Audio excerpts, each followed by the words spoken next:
talking about foregrounds in your photographs on NP₃. Hi there, welcome to the National Parks Photography Program, and today I'm going to be talking about using foregrounds to make your photographs in general, and specifically your national parks photos, a little stronger. Now obviously when you're at the parks, you're seeing all these great sights and you want to capture them the best way possible. And so it's easy to relatively to pick out the subject. So whether it's a lighthouse or a waterfall or just a landscape, coming up with what the subject is of your photograph is usually a pretty easy decision. But how do you make the best image of that can take a little more work, and one of the important things to be thinking about is how you're setting up the foreground to sort of set the stage for the image and to lead the viewer's eyes into the image. So I'm going to be talking about a handful of different national parks photos I've taken, and I'm going to be talking specifically in each of these about the foreground in the image and how that helps contribute to the image, and hopefully along the way this will help you pick up some tips so that if you're at these specific places or at any site in general, that you can keep this in mind for making your photographs a little better. So the first photo I'm going to talk about is this one from Hidden Lake in Glacier National Park. And so you can see in this image that actually this is really all about foreground. We have at the very top of the image some of the trees that a little peninsula that extends out into Hidden Lake. There's no sky, and then as we move from top to bottom of the image, you have the reflections of the mountains in the water, and then right in the foreground you have all the pebbles in Hidden Lake, in the bottom of Hidden Lake. And being such a completely still day on the lake, I mean obviously that's what made the image, was that it was so still we were there. And in fact, on the day I took this, there were some forest fires in Idaho, and so that was blowing smoke into Glacier National Park, and so the sky was really washed out and foggy, but it kind of helped make for a giant softbox effect and soften the color. So even though it's midday, it was a little softer light than you might normally get at early afternoon. But there wasn't much wind, so that made Hidden Lake itself just glass smooth and allowed for this reflection. So thinking about, okay, the foreground in this, you've got these pebbles, and so I'm holding the camera in this instance a couple of feet off of the surface of the lake, maybe I'd say probably just over a foot off of the surface of the lake. I took some actually where the lens, I was holding the camera right down literally on top of the water, and those ones where I was holding the camera right down by the water actually were really cool because the foreground rocks get a little bigger even, and it helps create even more sort of dramatic depth going into the image. But with the water and with depth of field issues, those foreground rocks weren't quite sharp, and so it really didn't work out. So this one here from maybe just over a foot off the water, I was far enough away from these rocks under the surface of the water to get those sharp enough and then still have a sharp image all the way back to the trees and then the mountains behind them. So that's kind of the first thing you need to think about, is this depth of field issue, where if you're putting your camera really close to a foreground subject, you're going to have to stop the aperture down to make sure you're extending the depth of field as far as possible. And it probably is going to work best to manual focus, because then with manual focus you can control exactly, the autofocus isn't going to optimize for depth of field between this very close foreground and infinity. And so using manual focus, you can set up the depth of field to be as much of that range as possible. And then you can make decisions about, okay, if something's going to be slightly out of focus, is it going to be the very foreground, or is it going to be, what's off close to infinity? So in an image like this, it's more important to have the foreground sharp, because those mountains and trees, especially the mountains way off in the background, If those are just a touch out of focus, that really isn't going to be a big problem in the image. But if the stones in the foreground are out of focus, the image just isn't going to work. So that's sort of step one, is, when you're doing this, keep the depth of field of the image in mind. The second image I'm going to look at is my photograph from dawn at Bass Harbor Lighthouse in Acadia National Park. And so you can see here on the right side of the image, we have the lighthouse, which is obviously the subject of the image. And it was at high tide, so we kind of dramatically have, in the lower left, the waves crashing into the rocks at Bass Harbor. But I also, again, I had the camera, this time I was using a tripod, and I had that camera right down within a foot of these foreground rocks. And so that's sort of the second thing to really be thinking about, and it's going to be something you'll see throughout all these images, is I really love having the camera very close to whatever my foreground is. And the reason for that is you can see in these rocks in the foreground, it's just bringing in a lot of texture. And so for the viewer of the image, it's giving them sort of more information about what that scene was like than, even at standing height. So, if you're 5-6 feet up off the rocks, you're not going to get that very sort of fine texture of the rocks in the foreground of the image.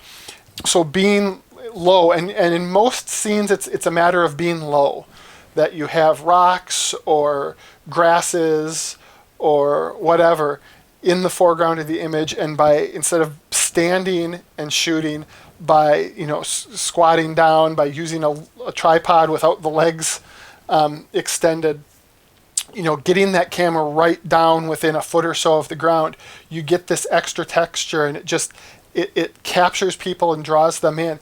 And even though the subject of the photo is still the lighthouse, it's conveying that extra information about what the scene was like and making for a stronger image.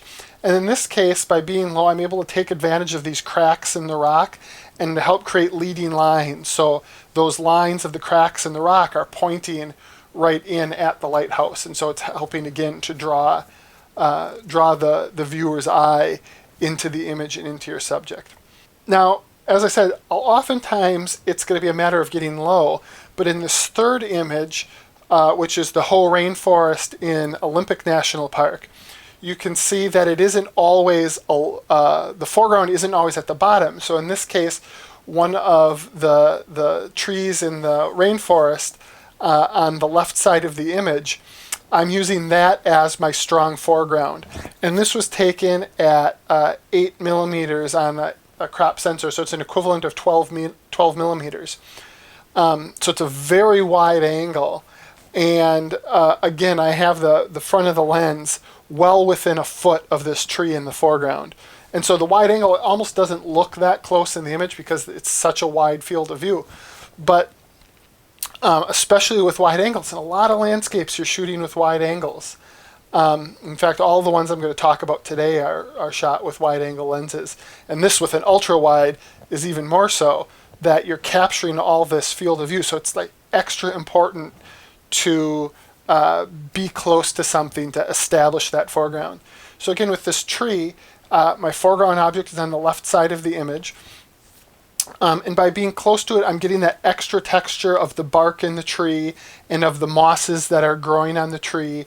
And so when you see some of the mosses and the trunks of the other trees that sort of step into the background, having this one really close and being able to see that texture, gives the viewer, again, that information about what those other trees. And so the other trees, I think, sort of come off better because of that foreground tree than if they were all sort of equidistant from the camera. And then the other thing I'm looking for, again, I don't have the leading lines of a crack helping draw your eye into the image, but sort of this stepping back of trees. So I've got the main one on the left side, but then you kind of step to a couple on the right side, and then there's one right in the center. And they're all kind of at different depths, and then the extra element of the trail coming up just left of center. So, using all those things, establishing a foreground and then stepping the viewer back into the image really helps create a strong image of the rainforest here. The fourth image I'm going to talk about then kind of combines the last two in terms of looking at the foreground, and this was an ultra-wide image from Stony Man Overlook in Shenandoah National Park. It's actually the image that I usually have behind me on my set here. But so you can see this one, there's this crack cutting down into the rock from the overlook. And so when you're looking at the bottom and down into the trees at the very bottom, how the rocks kind of make a V, that's almost straight down. But then you have, again, the foreground rocks and then kind of coming up onto the side. So I'm using both the bottom of the image and the right side of the image to sort of set that foreground. And you get some really good textures, along the bottom where there's the lichens growing on the rock. You really get that texture of the place, and it really, with the rock, it really helps ground the image. So then as the trees and everything spread out in that V shape from the bottom into the background of the image, it's creating that path right into the image. What really makes, if I just stood on a level surface and shot into the Shenandoah Valley here, it wouldn't have the same strength as by really having searched the area and paid attention for what is gonna, I love the valley, obviously the sunset is amazing, but what can I do to help ground the image and help draw the viewer in? And it's using that strong foreground to establish the image that way. And then finally, I have this image from the south rim of the Grand Canyon. Canyons, especially the Grand Canyon, can be tough places to shoot because, you have, especially from the rim, you have this flat horizon and then all the action kind of taking place below it. And so I find that flat horizon can be kind of dull. And so I'm usually looking for ways to break that horizon up. And the foreground here is what did that. So it's this nice, soft, late afternoon, early evening light. And the canyon looks great. We're starting to get some interesting shadows moving into the canyon. But without thinking about foregrounds, it's probably going to be a pretty dull image. But I found this area of bushes where in the lower right there's a bush in the foreground, and then in the upper left there's some branches from a bush kind of cutting across into the image.